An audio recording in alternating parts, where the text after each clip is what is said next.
बेटा डायलॉग सन्नी के आवाज में होना चाहिए, समझा? Okay sir okay.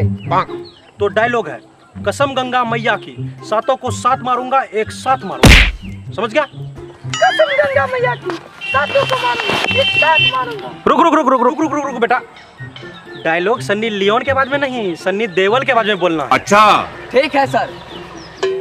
ठीक है बेटा, लाइट कैमरा एक्शन, चलो।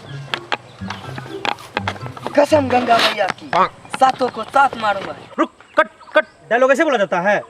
डायलॉग ऐसे बोलो, कसम गंगा मैया की सातों को साथ मारूंगा, एक साथ मारूंगा, ऐसे बोलो डायलॉग। एक मौका सर, एक मौका, अब की बार आग लगा देंगे, आग। चल ठीक है, लास्ट मौका दे रहे हैं, लास्ट मौका।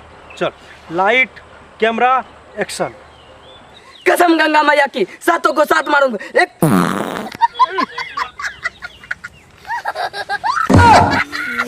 भोसरी वाला माहौल गर्मा के चला गया। कितना मजा